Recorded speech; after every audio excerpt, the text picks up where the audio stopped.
সম্পর্ক নিয়ে এখন অনেক কথা হয়, যেহেতু সোশ্যাল মিডিয়া আমাদের জীবনের অনেক বড় একটা অংশ, আর তার মাধ্যমেই আমরা জানতে পারি খুব সহজেই সম্পর্কগুলোর এখন জোড়া ছুটে যাচ্ছে। আমি একসময় লিখেছিলাম, ফেসবুকে একটা স্ট্যাটাস দিয়েছিলাম যে দুটো মশার কয়েল থেকে একটা কয়েল আলাদা করতে যতটা বেগ পেতে হয়, যতটা কষ্ট হয়, তার চেয়েও সহজেই আজকাল মানুষ থেকে মানুষ আলাদা হয়ে যাচ্ছে। এটা নিয়ে প্রচুর কথা হয়, প্রচুর আলোচনা হয়, আমরা সেটার নানা ধরনের ব্যাখ্যাও দেখতে পাই যে এই ছিল কারণ, এই ছিল ঘটনা। তো আমি যেহেতু কমিউনিকেশনের মানুষ, আমি যেহেতু যোগাযোগ ব্যাপারটাকে খুব জোর দিয়ে দেখি, খুব গুরুত্ব সহকারে দেখি, সেই জায়গা থেকে আমার কাছে মনে হয় যে যোগাযোগ এর অন্যতম বড় একটা কারণ। আমরা এখন অনেকের সাথে অনেকভাবেই কানেক্টেড।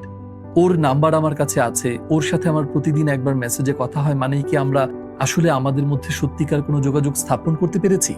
আমরা পাশাপাশি অনেকেই থাকি, কিন্তু এরপরেও কোথাও যেন এক বিশাল শূন্যতা থেকে যায়। এই শূন্যতাটা হলো আমরা কথার পেছনে যে কথা থাকে, যেটুকু আমরা প্রকাশ করতে চাই কিন্তু পারি না, সেটুকু শোনার চেষ্টা করি না। কমিউনিকেশন কিন্তু শুধুমাত্র বলা না। আমাদের যত ভিডিও আছে, আমাদের যত প্রেজেন্টেশন আছে, সেগুলোতে দেখা যাবে যে বলার ব্যাপারে অনেক জোর দেওয়া হয়েছে।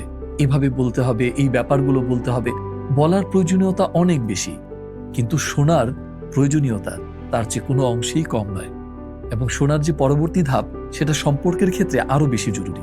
সেটা হচ্ছে অনুভব করা বা অনুধাবন করার চেষ্টা করা।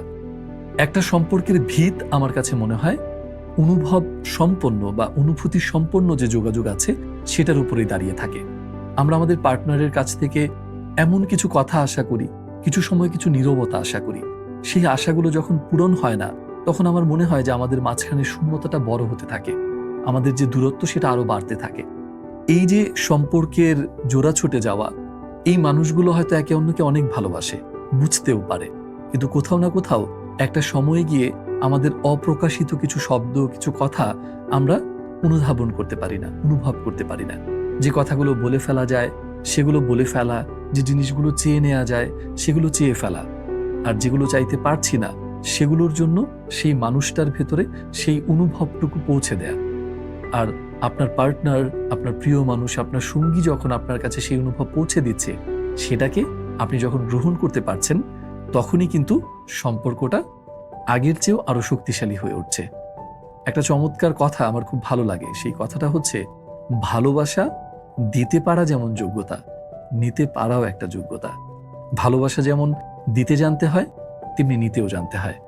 সম্পর্কগুলো বেঁচে থাকুক, সম্পর্কগুলো আগের চেয়ে আরো অনেক সুন্দর আর আত্মিক হয়ে উঠুক।